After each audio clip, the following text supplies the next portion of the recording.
Hey everyone, 𝗬𝗏𝗄𝗯𝗃, pop culture fan here. I just watched the season 2 finale of Daredevil Born Again, and wow, okay. I'm ready to do my full season review of Daredevil Born Again season 2. So let's go ahead and get into this. That finale, wow. These characters being played by Charlie Cox and Vincent D'Onofrio, these actors have been nailing it with their performances ever since the Netflix series. And, here in season 2 of Daredevil Born Again, this is a much better season than the first season. And I really enjoyed the first season too, even though I did have my problems with it.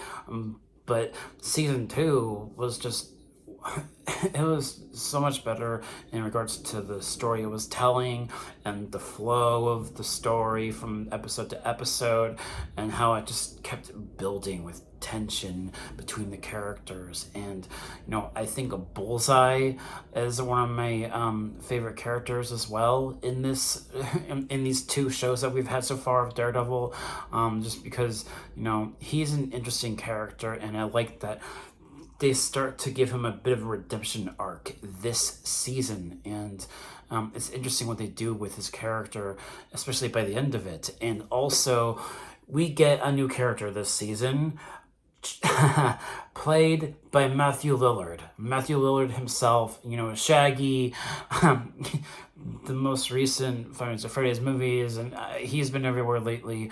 And Matthew Lillard, I thought his character of Charles was interesting in this season, and I wasn't sure what his connection was to the broader MCU, but it was interesting learning about his character as I was watching this show. So it's interesting how that's going to have implications for a certain other character in the MCU. So yeah, interesting about that. But yeah, and also one of the big things about this season is that we have the task force, right, working for Kingpin, this New York task force, and the kind of law kind of group that they are, and the things that they're doing. It's a bit similar to things going on in real life now. That's all I'm gonna say. But there's a lot of aspects of this that's very relative to things that are actually going on in real life, and that's what Daredevil has always kind of done with its storytelling. And that's always something that I've been fascinated about with Daredevil, because it's a lot like the Captain America movies in a way, where it gets a little bit political, and a lot of the themes that they do is very thematic to real life, and that's what I love about it. And another character that I thought was really interesting, while at the same time I kind of saw where he was going, was the character of Daniel. Like, I kind of saw where he was going, but I also wasn't expecting what happened in, I think it was the previous episode that came out last week. I wasn't expecting what happened, but I liked his character. While at the same time, I kind of knew why they probably wanted to end that particular part of the story the way they did. But it was interesting though, and because it made me think of the Penguin show a little bit, and how Colin Farrell's Penguin took up a bit of an apprentice. I thought that was going to go a similar route with Wilson Fisk and the new character Daniel, but it didn't go that way. It was kind of, I'm not going to say what happened, but it was unexpected. So yeah, and I also think that with the whole arc of Fisk being the mayor and kind of putting New York under martial law, and kind of putting opening season on vigilantes like Matt Murdock and Jessica Jones, who does appear in this season, by the way. Jessica Jones, it's not a secret that she's in this season, because she was in one of the trailers for the season, so it's not a spoiler to say that she is in this.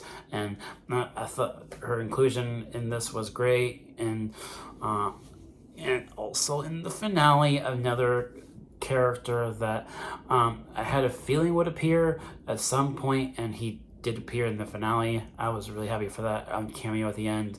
But yeah, that's all I'm gonna say about that. But yeah, so overall, the overall arc of Fisk versus Matt, especially in the finale, like you know, from most of the time, like, court cases haven't always been that interesting to me, but with what they did in the finale and how it wasn't like a typical like brawl kind of a fight, but it was kind of like a word of mouth kind of a fight in court between Fisk and Kingpin, or between Kingpin and Daredevil, but in their other personas as Matt Murdock and Wilson Fisk.